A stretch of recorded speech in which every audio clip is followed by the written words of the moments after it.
Easy now, little fella. Ain't gonna hurt you. It's just me. J'enregistre ça sur mon téléphone sur un parking devant le Holiday Inn de Powell parce que j'ai besoin de le dire tant que c'est encore frais et j'ai besoin de quelque chose qui semble permanent même si je sais que je vais probablement effacer ça aussi, comme j'ai effacé les autres. Mes mains tremblent tellement que j'ai dû caler le téléphone contre le volant. On est le 14 octobre, il est 2h17 de l'après-midi.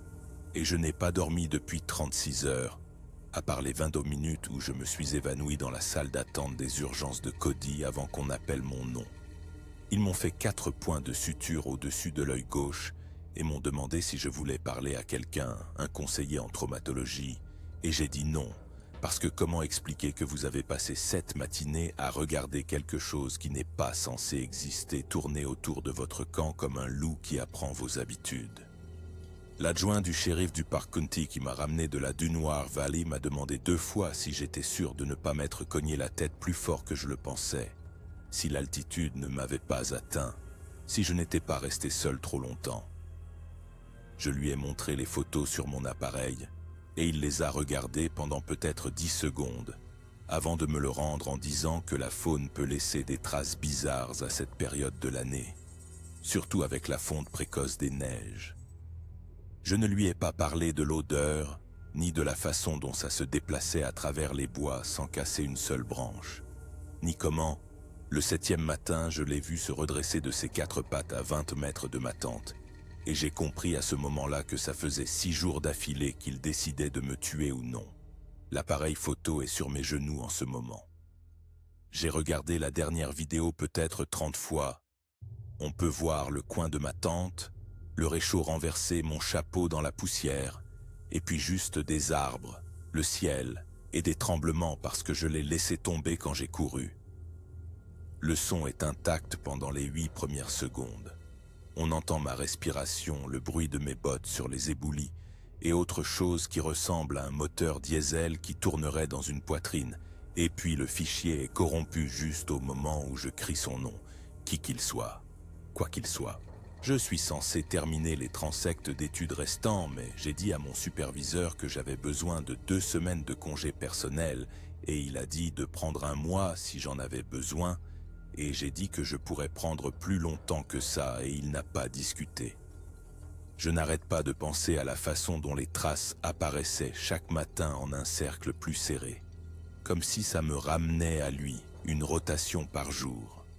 Et à quel point j'ai été stupide de rester. Comment je me suis dit que c'était un ours ou un wapiti ou ma propre paranoïa qui s'auto-alimentait pour devenir quelque chose de plus grand. Mais je sais ce que j'ai vu. Je sais ce qui s'est redressé dans cette clairière. Je sais pourquoi je ne monterai plus jamais une tente.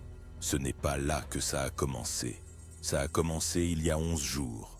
Au bureau de district de la Shoshone National Forest à Cody, où j'ai récupéré le dossier de terrain pour une étude de routine sur la population de mouflons d'Amérique dans le bassin de Dunoir Creek. Je suis technicien de la faune pour le Forest Service. Je fais ce travail depuis 6 ans et j'ai passé probablement 200 nuits seul dans l'arrière-pays du Wyoming sans incident. À moins de compter la fois où un orignal a traversé mon campement dans les gros ventres et où je me suis un peu fait pipi dessus. Mon nom est Daniel Crowhorse. J'ai 31 ans. J'ai grandi à Lodge Grass dans la réserve Crow et je sais faire la différence entre une trace animale et ma propre peur qui essaie de voir des schémas là où il n'y en a pas. Ma superviseure, Hélène, m'a donné les paramètres de l'étude, m'a souhaité bonne chance et m'a dit qu'elle me verrait dans 10 jours. J'ai chargé mon camion et j'ai roulé vers le nord sur la 120 en direction de Mititse. J'ai quitté la route pour la Forest Road 200 près du Double D Ranch et j'ai suivi le bassin de la Dunoir aussi loin que la route le permettait avant de se transformer en boue et en ornière. Je me suis garé au début du sentier de Wire Creek vers 11 h du matin le 3 octobre. J'ai mis mon sac sur les épaules et j'ai commencé à marcher. La Dunoir Valley est l'un de ces endroits qui semblent plus vieux qu'ils ne le devraient. Rempli de pins tordus et de sapins de Douglas, qui se pressent au fond du ruisseau avec des parois de granit qui s'élèvent à pic de chaque côté. À cette période de l'année, on a peut-être 7 heures de bonne lumière du jour, et la température chute rapidement une fois que le soleil passe derrière la ligne de crête. Le sentier suivait Dunwar Creek sur les 3 premiers miles, le traversant 2 fois sur des troncs d'arbres glissants de mousse et qui semblaient peu fiables sous mon poids. J'ai vu des crottes de wapiti fraîches et ce qui ressemblait à un site de fouilles d'ours noirs près d'une souche pourrie. Des choses normales. Le genre de signes qui me mettent habituellement à l'aise parce qu'ils signifient que l'écosystème fonctionne et que je ne fais que passer. J'avais prévu d'installer un camp de base à la confluence de Dunwar Creek et de Jakey's Fork, vers le 7e mile, et de passer la semaine suivante à parcourir des transects jusqu'aux bassins alpins où les mouflons d'Amérique traînent à cette période de l'année. Le travail d'étude est simple, parcourir un itinéraire prédéterminé, compter les mouflons, enregistrer les ratios d'âge et de sexe, photographier les colliers visibles d'études précédentes, marquer des points de repère GPS et repartir. Je l'ai fait une douzaine de fois dans différents bassins. C'est un travail paisible, ou ça l'était. J'ai atteint la confluence vers 4h30 et la lumière commençait déjà à faiblir et à virer au gris. Il y a une clairière de bonne taille là-bas, d'environ 40 mètres de large, avec un cercle de feu laissé par des campeurs précédents et suffisamment de terrain plat pour ma tente. Jakey's Fork arrive de l'est par une brèche étroite dans les bois, et le bruit des 2 ruisseaux qui se rejoignent est assez fort pour qu'on n'entende rien d'autre. J'ai monté ma tente MSR 4 saisons. J'ai suspendu mon sac de nourriture à un câble anti-ours que j'ai installé entre 2 pins à environ 50 mètres en aval. J'ai fait bouillir de l'eau pour un ragoût de bœuf déshydraté et j'ai vérifié mon équipement. Le téléphone avait un signal décent, ce qui m'a surpris. Montre GPS entièrement chargée, pile neuve dans la lampe frontale. Bombe anti-ours à la hanche, fusil, un Ruger American en .308, appuyé contre un arbre à portée de main. Je ne suis pas du genre campeur parano, mais je ne suis pas stupide non plus. C'est le territoire du grizzly, même si les observations aussi au sud dans le bassin sont rares. Le contact radio avec le bureau de district à 18h s'est bien passé. Hélène a confirmé la réception et m'a dit d'appeler toutes les 24 heures à la même heure. J'ai dit « bien reçu » et j'ai terminé la communication. La première nuit a été froide, mais rien d'inhabituel. Je pouvais voir mon souffle à l'intérieur de la tente quand je me suis réveillé vers 2h du matin pour pisser. Et les étoiles étaient si brillantes qu'elles semblaient fausses. Je n'ai rien entendu d'étrange. J'ai dormi profondément et je me suis réveillé aux premières lueurs du jour, vers 6h40. J'ai ouvert la fermeture éclair de la tente et c'est là que j'ai vu la première trace. Elle était à environ 3 mètres de la porte de ma tente, profondément enfoncée dans la terre meuble près du ruisseau. Et ce n'était pas une trace d'ours. Je connais les traces d'ours. J'en ai vu des centaines. C'était autre chose. Allongé, presque de forme humaine mais plus large, avec 5 empreintes d'orteils distinctes et ce qui ressemblait à une frappe de talon. 16 pouces de long, environ 8 pouces de large. Aucune marque de griffe. Je suis resté là, en caleçon long, ma tasse de camping à la main, à la fixer pendant probablement 2 minutes complètes, avant de faire un lent cercle autour de ma tente pour en chercher d'autres. J'ai trouvé 4 autres empreintes en un arc lâche du côté nord de mon camp, toutes orientées vers ma tente, toutes espacées d'environ 1,20 m, comme quelque chose qui marchait debout. Les poils de mes bras se sont hérissés, mais je me suis dit que c'était probablement un ours noir marchant sur ses pattes arrière, même si les ours noirs ne font généralement pas ça plus de quelques pas et que ces traces d'embeu suggéraient une démarche bipède soutenue sur au moins 20 mètres. J'ai pris des photos avec mon téléphone et mon réflexe numérique. J'ai mis mon Leatherman à côté d'une empreinte pour l'échelle et j'ai pris des gros plans sous 3 angles. Je me suis dit que je les montrerais à Hélène à mon retour et qu'elle rirait probablement en me disant que c'était un ours avec une démarche inhabituelle ou peut-être même un carcajou faisant quelque chose de bizarre. J'ai essayé de ne pas penser aux histoires que mon oncle racontait sur les hommes bâtons dans les montagnes, sur des choses qui marchaient comme des hommes mais n'en étaient pas, sur les raisons pour lesquelles on ne campe pas seul dans certaines vallées. Je ne suis pas superstitieux. J'ai un diplôme en biologie de la faune de l'University of Montana. Je crois aux données, aux preuves et aux observations reproductibles. Mais en étant là, à regarder ces empreintes, j'ai ressenti quelque chose pour lequel je n'avais pas de nom. Quelque chose qui me pesait sur l'estomac comme de la boue froide. J'ai fait du café et des flocons d'avoine et j'ai essayé de me concentrer sur le travail. Mon premier transect était une boucle de 6 miles jusqu'à la crête est vers un bassin appelé Hidden Lakes où les comptages de mouflons sont généralement bons. J'ai préparé mon équipement de jour. Eau, encas, GPS, jumelles, appareil photo, bombe anti-ours, radio, carnet. Et j'ai commencé à marcher à 8 heures du matin. La montée était raide et mes jambes semblaient lourdes. Probablement juste de la fatigue résiduelle du long trajet et de la randonnée du premier jour. Mais une partie de moi se demandait si j'avais aussi bien dormi que je le pensais. Le sentier de crête serpentait à travers une forêt dense sur le premier mile, avant de déboucher sur des pentes d'éboulis où la vue s'ouvrait. Je pouvais voir la chaîne Absaroka s'étendre vers le nord, toute de granit et de névé, et en dessous de moi, la Dunoir Valley était un pli vert foncé avec le fil du ruisseau qui captait la lumière du soleil. C'était magnifique. C'était le genre de vue qui me fait habituellement tout oublier. Je n'ai vu aucun mouflon dans le bassin de Hidden Lakes, mais j'ai trouvé des crottes et des traces, et j'ai noté les coordonnées. Le temps que je redescende au camp, il était presque 5 heures de l'après-midi, et la température chutait rapidement.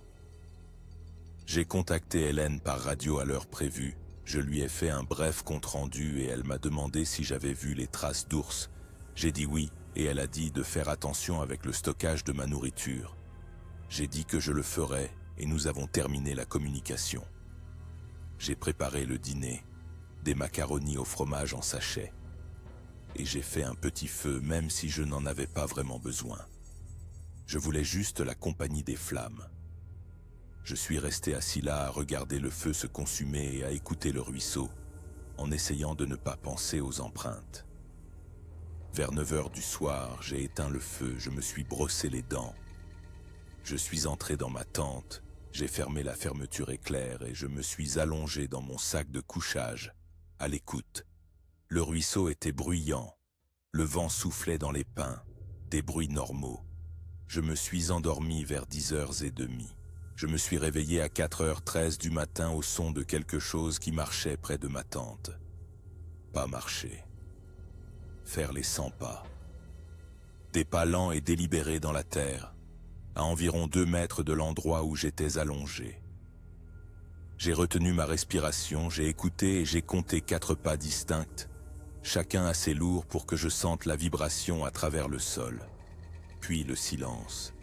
Puis une sorte de reniflement bas et guttural comme un cheval qui se racle le nez mais en plus profond. J'ai attrapé ma lampe frontale et je l'ai allumée à l'intérieur de la tente, la lumière faisant rougeoyer les parois en nylon. Je n'ai pas bougé. Je n'ai pas respiré. J'ai attendu. Après peut-être 2 minutes, j'ai entendu d'autres pas, s'éloignant cette fois, retournant vers la lisière des arbres au nord. Je suis resté allongé jusqu'à ce que mon réveil sonne à 6 heures du matin et je n'ai plus du tout dormi après ça. Quand je suis sorti de la tente le 2e matin, il y avait plus de traces. Beaucoup plus. Elles encerclaient tout mon camp en un ovale grossier à environ 15 mètres de distance, se chevauchant par endroits, toutes orientées vers l'intérieur. J'ai compté au moins 30 empreintes distinctes. Certaines étaient floues, comme si ce qui les avait faites s'était arrêté et avait changé de poids. Près de ma nourriture suspendue, il y avait des marques de frottement dans la terre, où quelque chose s'était tenu pendant un moment. et l'une des branches de l'arbre du câble anti-ours était pliée vers le bas à un angle étrange, comme si quelque chose avait testé son poids. Le sac de nourriture lui-même était intact. J'ai vérifié les nœuds et ils étaient exactement comme je les avais faits. Quoi que ce soit qui est tourné autour de mon camp n'était pas intéressé par la nourriture. Je suis resté là, mon café refroidissant dans ma main, essayant de comprendre. Un ours se serait jeté sur la nourriture, un puma aurait laissé des marques de griffes et n'aurait pas tourné comme ça. Les wapitis ne marchent pas sur deux pattes. Les empreintes étaient trop grandes pour un humain et trop régulières dans la longueur de la foulée. J'ai pris d'autres photos. J'ai mesuré 3 empreintes différentes et elles étaient toutes à moins d'1 pouce de 16 par 8. J'en ai dessiné une dans mon carnet. Je me suis dit que je quitterais les lieux plus tôt si je voyais d'autres signes, que je n'allais pas être stupide à ce sujet. Mais je savais aussi que si je partais le 2e jour, Hélène poserait des questions et je n'avais pas de réponse qui ne me ferait pas passer pour un déséquilibré. Alors je suis resté. J'ai préparé mes affaires pour mon 2e transect et je me suis dirigé vers l'ouest, vers Emerald Basin. Et j'ai marché vite et fort, comme si je pouvais distancer mon propre système nerveux. Le 2e transect m'a emmené dans un ravin encombré de bois mort et j'ai dû grimper sur des troncs sur 400 mètres avant que le terrain ne s'ouvre. J'ai trouvé un petit troupeau de brebis mouflons vers midi, 11 animaux, tous en bonne santé, et j'ai passé 20 minutes à les photographier et à enregistrer des données. Ça faisait du bien de faire le vrai travail, de se concentrer sur quelque chose de concret.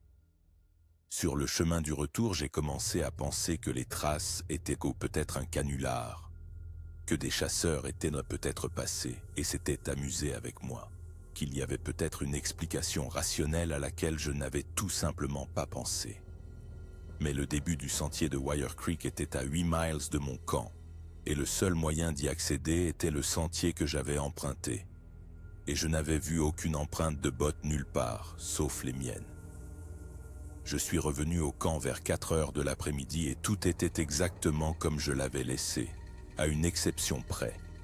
Ma tente avait été déplacée, pas effondrée, pas endommagée, juste pivotée d'environ 15 degrés dans le sens des aiguilles d'une montre, de sorte que la porte faisait face à une direction légèrement différente.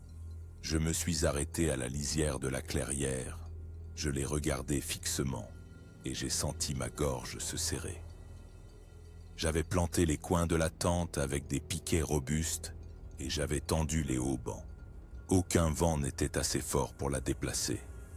Je me suis approché, j'ai vérifié les piquets et ils avaient tous été retirés d'un côté et replantés quelques centimètres plus loin. Quelqu'un ou quelque chose avait soulevé une extrémité de ma tente et l'avait tournée. Je suis resté là, essayant de décider si j'étais en danger, et mon cerveau continuait à proposer des explications qui ne collaient pas. Une rafale de vent anormale, un affaissement de terrain, ma propre mémoire me jouant des tours. Mais je savais ce que j'avais vu ce matin-là. Je savais comment j'avais installé mon camp. Ce n'était pas naturel. J'ai fait mon appel radio et Hélène m'a demandé comment se passait le comptage. J'ai dit bien. Elle a demandé si tout allait bien, j'ai dit oui et nous avons raccroché et je me suis senti comme un menteur. J'aurais dû lui dire. J'aurais dû dire que quelque chose n'allait pas ici et que je devais me retirer. Mais je ne l'ai pas fait. Je me suis dit que je donnerais un jour de plus. La 3e nuit, je n'ai pas fait de feu. J'ai préparé mon dîner sur mon réchaud de randonnée et j'ai mangé à l'intérieur de la tente. Et j'ai tout fermé à 7 heures du soir, alors qu'il y avait encore une lumière grise qui filtrait à travers le nylon. J'ai gardé ma lampe frontale, ma bombe anti-ours et ma radio dans mon sac de couchage. J'ai gardé le fusil sur ma poitrine. Je suis resté allongé à écouter et vers 9h30, j'ai entendu le premier cognement sur du bois. C'était sec et fort et ça a résonné sur les parois de la vallée. Le son de quelque chose de lourd frappant un tronc d'arbre avec force. J'ai attendu. 3 minutes plus tard, un autre cognement plus proche, à peut-être 50 mètres. Puis silence pendant 10 minutes. Puis un troisième cognement d'une direction différente, à l'est du camp. J'ai allumé ma lampe frontale et je l'ai pointée sur la paroi de la tente comme si ça pouvait aider. Mes mains tremblaient. J'entendais ma propre respiration trop forte dans le petit espace. À 10h15, j'ai de nouveau entendu des pas, le même rythme lent que la nuit précédente, mais cette fois, ils ont fait 2 fois le tour complet de la tente avant de s'arrêter juste derrière ma tête. Je pouvais entendre une respiration. Pas un halètement, juste des respirations lentes et profondes, inspiration, expiration, comme quelque chose qui se repose après une longue montée. Je n'ai pas bougé.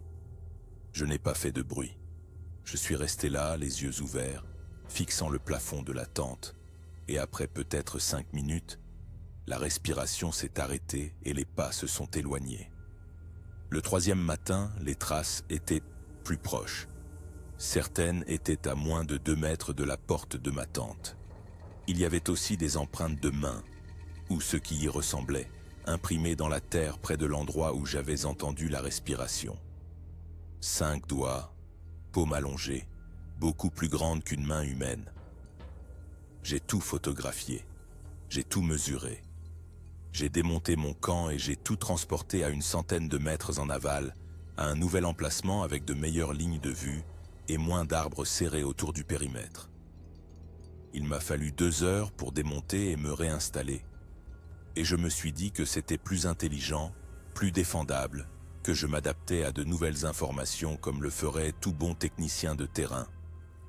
Mais je savais que je ne faisais que négocier pour un contrôle que je n'avais pas. Le 4e transect m'a emmené vers le nord, le long d'une ligne de crête en direction de Bomber Basin, et je me suis déplacé rapidement, presque en courant sur les sections plates, et je n'arrêtais pas de regarder par-dessus mon épaule, comme si quelque chose me suivait.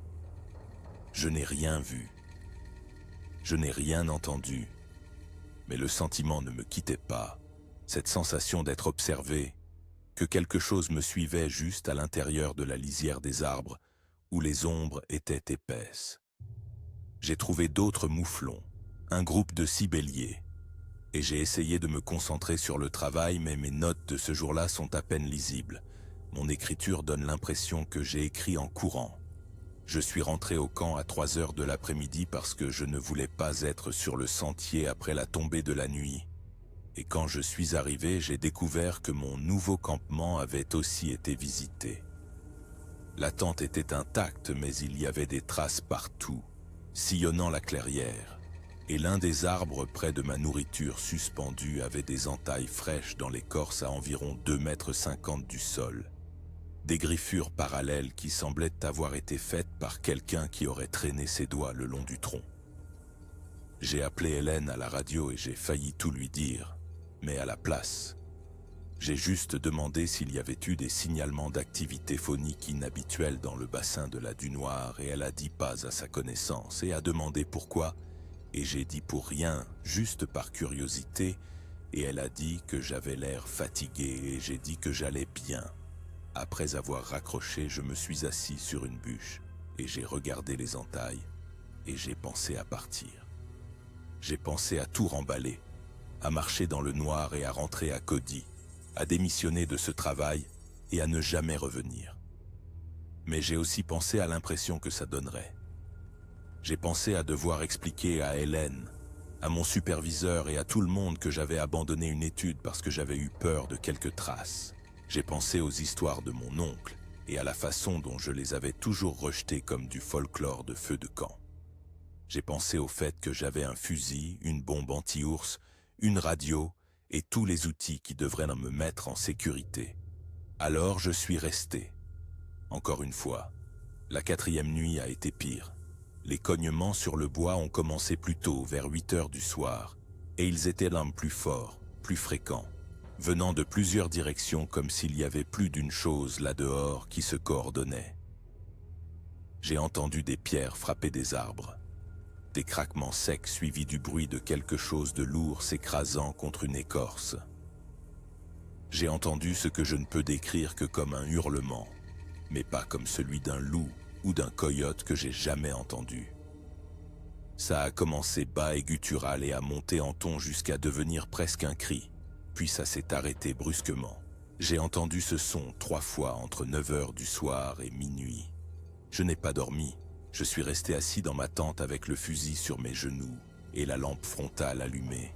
J'ai regardé les ombres sur les parois de la tente et j'ai essayé de me convaincre que je surréagissais. Vers 2 heures du matin, quelque chose a heurté ma tente assez fort pour me faire basculer sur le côté. C'était comme si quelqu'un avait donné un coup de poing dans le nylon de l'extérieur. Un seul impact sec sur la paroi nord, à hauteur d'épaule. J'ai crié, juste un cri incohérent, et je me suis précipité vers la fermeture éclair de la porte et je l'ai ouverte à moitié avant de m'arrêter, car j'ai réalisé que je ne voulais pas voir ce qu'il y avait dehors. Je suis resté figé, la tirette de la fermeture dans la main, et j'ai écouté, et je n'ai rien entendu. Pas de pas, pas de respiration, juste le ruisseau et le vent. Je ne suis pas ressorti avant l'aube. Le 5e matin, il n'y avait pas de nouvelles traces, mais il y avait une odeur que je n'avais pas remarquée auparavant. Quelque chose d'âcre et d'organique, comme un mélange de chien mouillé et de viande en décomposition, et autre chose que je ne pouvais pas identifier. Elle flottait dans l'air près de ma tente et me faisait pleurer les yeux. J'ai de nouveau remballé mon camp et je l'ai déplacé une 3e fois, cette fois de l'autre côté de la confluence, plus près du sentier, plus près de la voie de sortie. Je commençais à manquer d'endroits où aller. L'étude devait durer encore 3 jours, mais il ne me restait que 2 transects, et j'ai décidé de les terminer tous les 2 demain et de partir un jour plus tôt. J'ai contacté Hélène par radio, et je lui ai dit que je serais probablement de retour le 8 au lieu du 10. Elle a dit que c'était bon et m'a demandé si je me sentais bien. J'ai dit oui. Et ce fut la dernière conversation normale que j'ai eue avec quiconque pendant un certain temps. Le transect 5 m'a emmené vers l'est, en remontant Jackie's Fork jusqu'à un cirque glaciaire qui n'a pas de nom sur les cartes. J'ai marché vite, et je ne me suis arrêté que pour compter les mouflons. J'ai trouvé 14 animaux, dont 2 agneaux, et j'étais de retour au camp à 2 heures de l'après-midi. J'ai passé le reste de la journée à ramasser du bois et à construire le plus grand feu que j'ai jamais fait dans l'arrière-pays. Un feu de joie qui violait probablement une demi-douzaine de règlements du Forest Service, et je l'ai alimenté jusqu'à ce que les flammes soient de plus hautes que moi et que je puisse sentir la chaleur sur mon visage à 3 mètres de distance. Je ne sais pas ce que je pensais accomplir. Peut-être que je pensais que le feu le tiendrait à distance. Peut-être que j'avais juste besoin de voir quelque chose que je pouvais contrôler. J'ai entretenu le feu jusqu'à près de minuit, puis je l'ai laissé se réduire en braise. Je suis entré dans ma tente et j'ai attendu. Il s'est approché cette nuit-là. Je l'ai entendu marcher autour du périmètre de mon camp en cercle lent. J'ai entendu des branches craquer et un bruit comme des pierres qui grincent l'une contre l'autre. Je l'ai entendu s'arrêter devant ma tente, et j'ai de nouveau entendu une respiration si proche que je pensais pouvoir sentir sa chaleur à travers le nylon. Je suis resté allongé, le doigt sur la détente du fusil. Je n'ai pas bougé et je n'ai pas respiré, et après ce qui m'a semblé être 1 heure, il s'est éloigné. J'ai regardé ma montre. Il était 3h17 du matin. Je me suis forcé à me souvenir de cette heure car je savais que j'aurais besoin de l'écrire plus tard. 3h17, le 7 octobre. La dernière heure que j'ai passée à ne pas y croire. Le 6e matin, je n'ai pas pris la peine de documenter les traces. Il y en avait trop. Toute la zone autour de ma tente ressemblait à une autoroute d'empreintes, se chevauchant et s'entrecroisant, certaines si fraîches que je pouvais encore voir l'humidité perler dans les creux.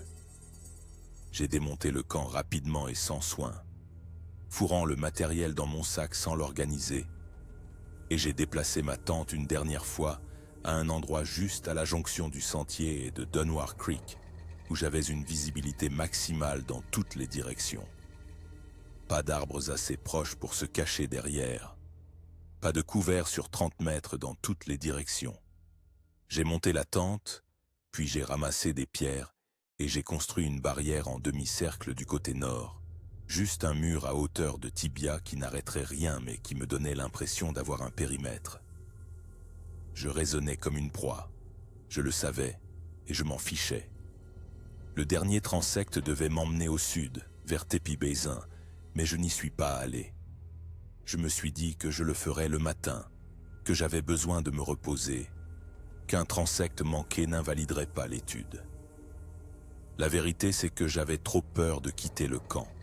J'ai passé toute la journée assis sur un rocher, mon fusil sur les genoux et les yeux fixés sur la lisière des arbres.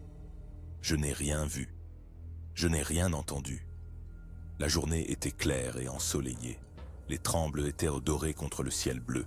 Et c'était le genre de scène qui aurait dû être paisible mais qui ressemblait plutôt à un décor de théâtre. Comme si j'étais observé par un public que je ne pouvais pas voir. J'ai contacté Hélène par radio à 6 heures du soir et je lui ai dit que je partirais à la première heure le lendemain matin. Elle a dit « bon travail ». J'ai dit merci et nous avons raccroché. Je n'ai pas dîné. Je ne pouvais pas. Mon estomac était noué.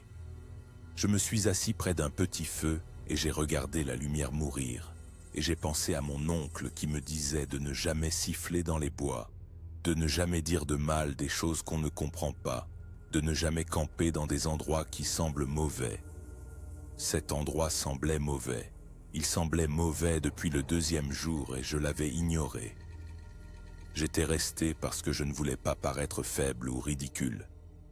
Et maintenant j'étais assis dans le noir, à attendre que quelque chose que je ne pouvais pas nommer décide si ce soir était la nuit où il arrêterait de tourner en rond. La 7e nuit, il n'a pas tourné en rond. Il est venu droit sur moi. J'étais dans ma tente, tout fermé. Il était peut-être 9h30 du soir, et j'ai entendu des pas venant du nord, lourds et rapides, pas en train de traquer cette fois, mais se déplaçant avec détermination. J'ai saisi le fusil. J'ai enlevé la sécurité et je l'ai pointé vers la paroi de la tente, et les pas se sont arrêtés à environ 3 mètres. J'ai entendu une respiration. J'ai entendu un grondement sourd que j'ai senti dans mes côtes. J'ai crié « Reculez !» et ma voix s'est brisée, sonnant aiguë et effrayée même à mes propres oreilles. La respiration s'est arrêtée. Silence pendant 5 secondes. Puis la tente a tremblé, toute la structure a été secouée sur le côté comme si quelque chose avait attrapé le double toit et l'avait tiré. J'ai entendu le tissu se déchirer et l'un des arceaux s'est cassé. La tente s'est à moitié effondrée et je rampais en arrière en criant et en essayant de pointer le fusil sur quelque chose, n'importe quoi, et puis les secousses ont cessé. Je suis resté allongé dans la tente effondrée, le canon du fusil coincé dans le nylon, et je l'ai entendu s'éloigner lentement à nouveau. Et j'ai entendu un son que je n'oublierai jamais. C'était une vocalisation commençant bas dans la poitrine et montant jusqu'à devenir un mélange de rugissements et de cris. Et ça a duré peut-être 10 secondes et a résonné sur les parois de la vallée. Et quand ça s'est arrêté, le silence qui a suivi était si complet que j'ai cru être devenu sourd. Je n'ai pas bougé pendant 1 heure. Je suis juste resté là dans les décombres de ma tente, à écouter les battements de mon propre cœur et à attendre. Vers 11h du soir, je l'ai entendu de nouveau, plus loin cette fois, sur la crête au nord, le même cri, se répondant à lui-même ou appelant autre chose.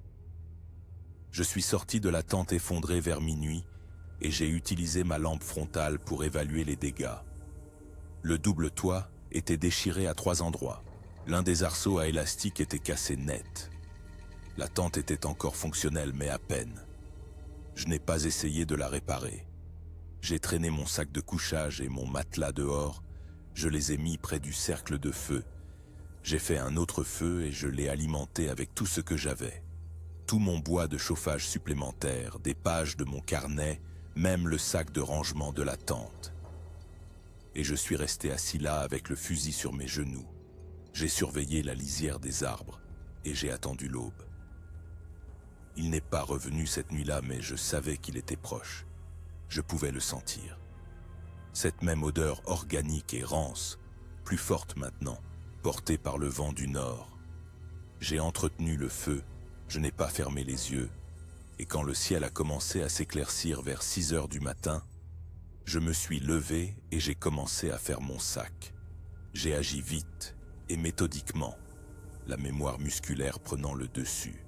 Sac de couchage fourré dans son sac de compression, matelas roulé et sanglé, réchaud et cartouche de gaz dans la poche latérale, filtre à eau, trousse de premier secours, tout, sauf le fusil, étalé dans le sac. J'ai laissé la tente détruite là où elle était. J'ai laissé le demi-cercle de pierre. J'ai attrapé mes bâtons de randonnée, j'ai mis le sac sur mes épaules et j'ai commencé à marcher vers le début du sentier, sans me retourner. J'ai fait peut-être 400 mètres avant de réaliser qu'il me suivait.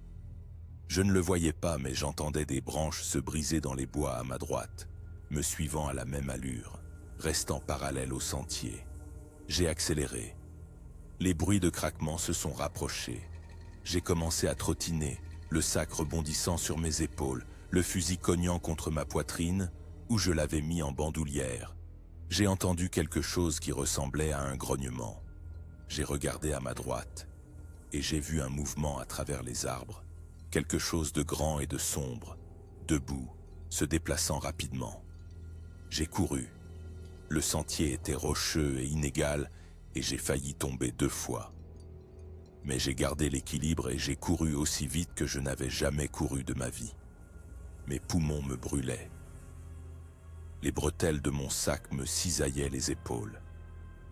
Je pouvais l'entendre derrière moi maintenant, n'essayant même plus d'être silencieux, s'écrasant simplement à travers les broussailles et par-dessus les troncs, et je savais avec une certitude absolue que si je tombais, il serait sur moi en quelques secondes.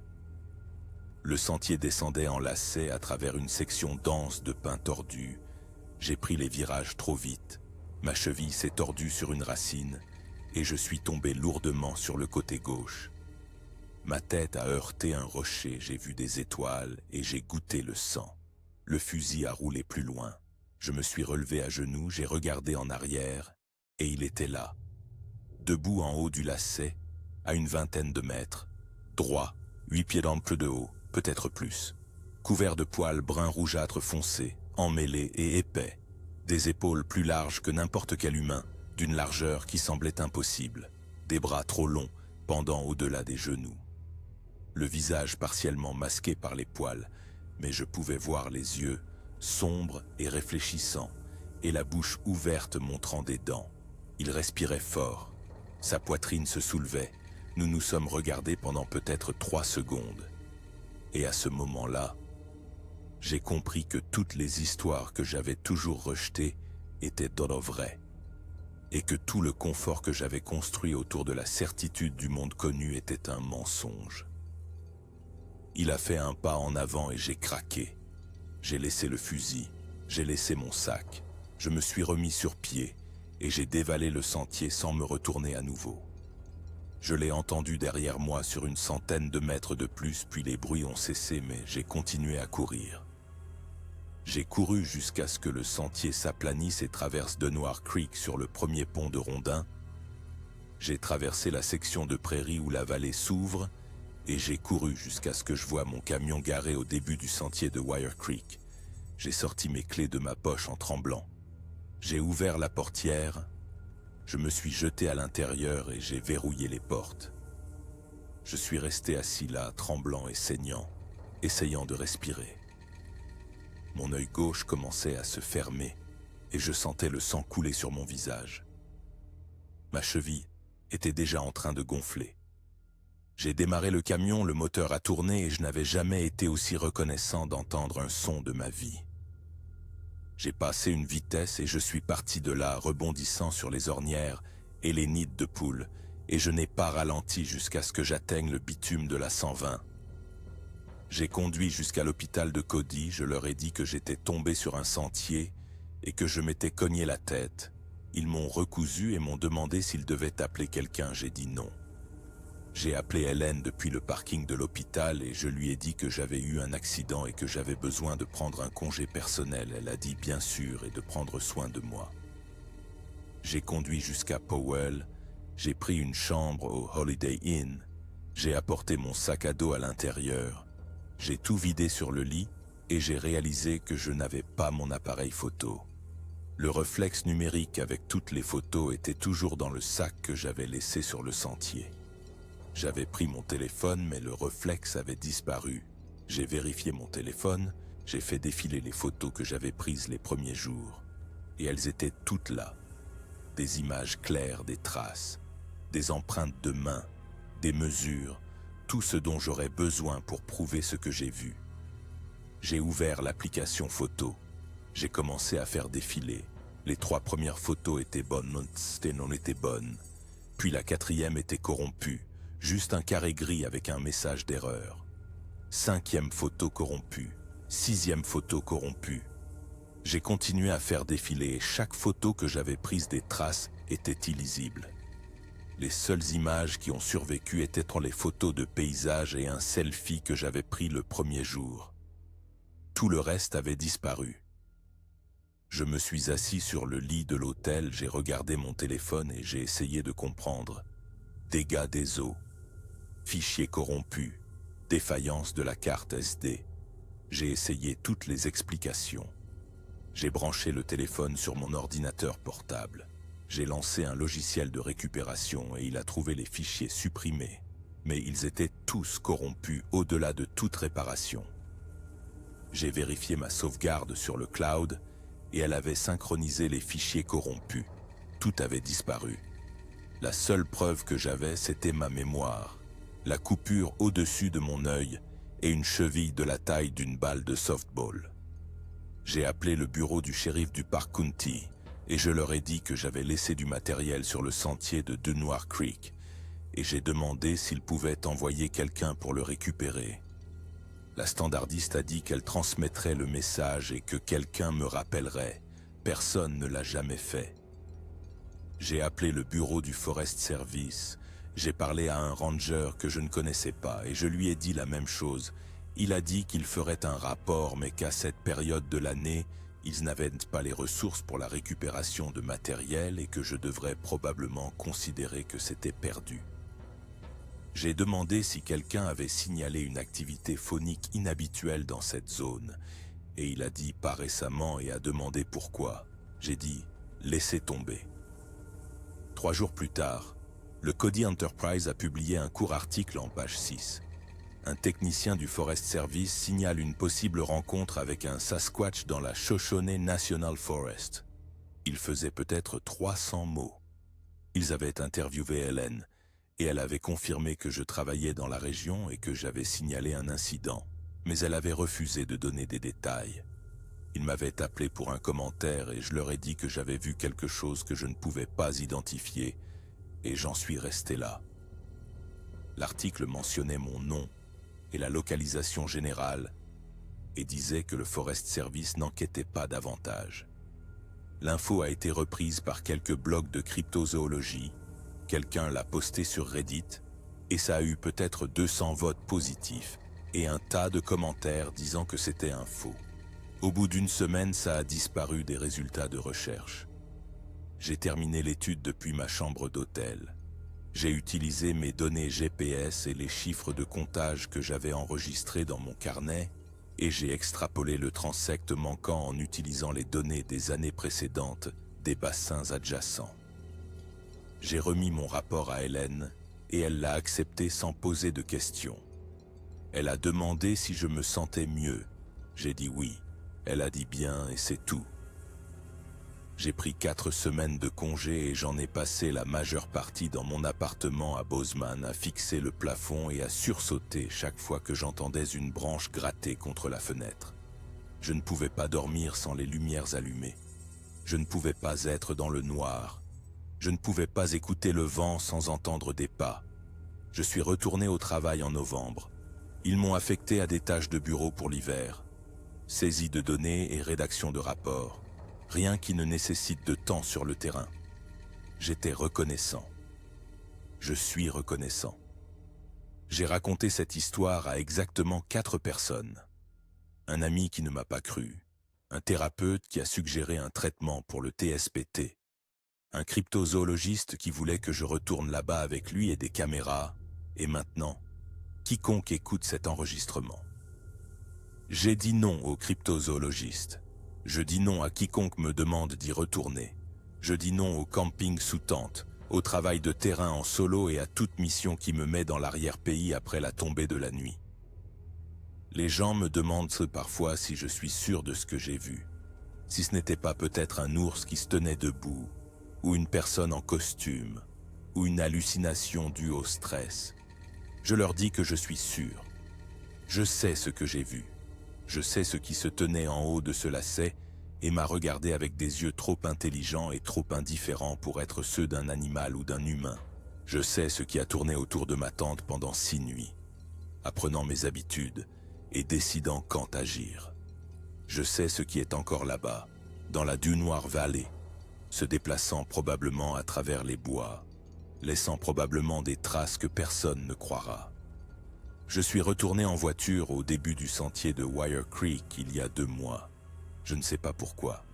Je me suis assis dans mon camion, j'ai regardé le sentier et j'ai essayé de me forcer à sortir et à marcher jusqu'à l'endroit où j'avais laissé mon matériel. Je n'ai pas pu le faire. Je suis resté assis là pendant 20 minutes. Puis je suis retourné en ville.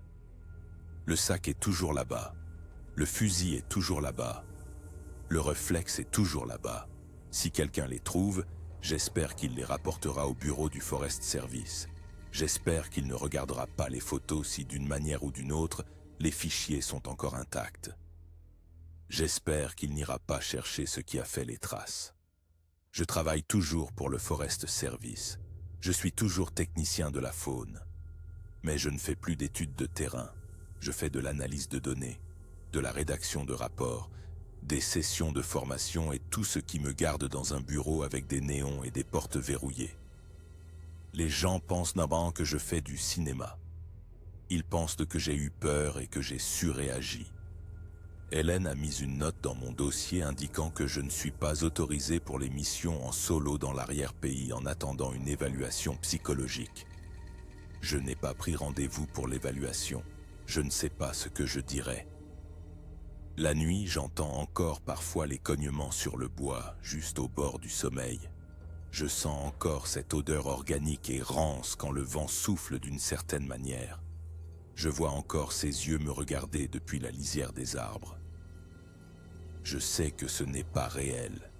Je sais que c'est juste mon cerveau qui essaie de traiter un traumatisme. Mais le savoir ne l'empêche pas de s'arrêter. La thérapeute dit que ça ira mieux avec le temps. Elle dit que je dois travailler dessus, affronter la peur, intégrer l'expérience dans mon récit. Je hoche la tête et je dis que j'essaierai, mais je sais que je ne le ferai pas. Certaines choses ne sont pas faites pour être intégrées. Certaines choses sont faites pour qu'on y survive, puis pour être enfermé à double tour. J'enregistre ça sur le parking de l'hôtel parce que j'ai besoin de le dire, et j'ai besoin que ce soit permanent, même si je vais probablement l'effacer comme j'ai effacé les autres. J'ai enregistré cette histoire 6 fois maintenant. Parfois, j'ajoute des détails. Parfois, j'en oublie. Parfois, je pleure à mi-parcours et je dois recommencer. C'est la version la plus longue. C'est celle qui semble la plus vraie. Je ne sais pas si quelqu'un l'entendra un jour. Je ne sais pas si ça a de l'importance. Ce qui compte, c'est que je le dis. Ce qui compte, c'est que je suis toujours là. Mon nom est Daniel Crowhorse. J'ai 31 ans. Je suis technicien de la faune pour le US Forest Service. Le 3 octobre, je suis parti en randonnée dans le bassin de Dunoir Creek dans la Shoshone National Forest pour mener une étude sur les mouflons d'Amérique. Pendant 6 nuits, quelque chose a tourné autour de mon camp. Le 7e matin, il a attaqué. J'ai survécu. Je n'ai aucune preuve, je n'ai aucune évidence. Je n'ai rien d'autre que la cicatrice au-dessus de mon œil et la certitude que je ne camperai plus jamais sous une tente. Il est là dehors. Je sais qu'il est là dehors. Et il sait que je suis ici. Parfois, je pense à y retourner. Parfois, je pense à amener des caméras et des témoins et à le faire correctement cette fois. Mais je sais que je ne le ferai pas. Parce que quoi que ce soit qui se trouve dans la Dunoir Valley ne veut pas être prouvé. Il ne veut pas être documenté. Il veut qu'on le laisse tranquille. Et je vais le laisser tranquille. Parce que je ne suis pas assez courageux pour l'affronter à nouveau. Parce que je suis assez intelligent pour savoir que la prochaine fois, je n'atteindrai peut-être pas le camion. La chambre d'hôtel est payée jusqu'à la fin du mois. Hélène dit que je peux revenir quand je serai prêt. Mon superviseur dit la même chose. Tout le monde est très compréhensif et patient et j'apprécie, mais ils ne comprennent pas. Ils pensent que j'ai besoin de temps pour guérir d'une rencontre traumatisante avec la faune. Ils pensent que je suis aux prises avec un TSPT ordinaire dû à une attaque d'ours, une chute ou l'exposition aux éléments. Ils ne comprennent pas que ce à quoi je suis confronté, c'est la connaissance que tout ce que je pensais savoir sur le monde était faux. Qu'il y a des choses dans les montagnes qui sont antérieures à notre compréhension. Que certains territoires ne sont pas à nous d'étudier. Je n'arrête pas de penser aux traces qui se rapprochaient chaque matin, à la tente qui a été déplacée, à la 7e nuit, quand il est venu droit sur moi. Je n'arrête pas de penser qu'il n'a jamais été en train de décider de me tuer ou non. Il décidait si je valais l'effort d'être tué. Et le 7e jour, il a décidé que non. Il m'a laissé courir. Il aurait pu me rattraper sur ce sentier. Je sais qu'il aurait pu. Mais il a arrêté de me poursuivre. Il m'a laissé partir. Je ne sais pas si cela fait de moi un chanceux ou un homme marqué. Parfois, je consulte le Cody Enterprise en ligne pour voir si quelqu'un d'autre a signalé quelque chose. Il y a eu un article en novembre sur un chasseur ayant trouvé des traces inhabituelles près de Sunlight Basin, à environ 40 miles au nord de là où j'étais. Le Forest Service a enquêté et les a qualifiés de traces d'ours. Il y a eu une autre mention en décembre, quelqu'un signalant des cognements sur du bois près de Kirwin. Pas d'enquête cette fois-là. Le schéma est toujours le même. Quelqu'un voit quelque chose, quelqu'un le signale, c'est rejeté, la vie continue. C'est peut-être comme ça que ça doit fonctionner. Peut-être que le monde ne peut pas gérer l'alternative. La batterie de mon téléphone est à 23%. Je devrais probablement arrêter d'enregistrer bientôt. Je devrais probablement effacer ça comme j'ai effacé les autres. Mais peut-être que je le garderai cette fois. Peut-être que je le mettrai en ligne quelque part.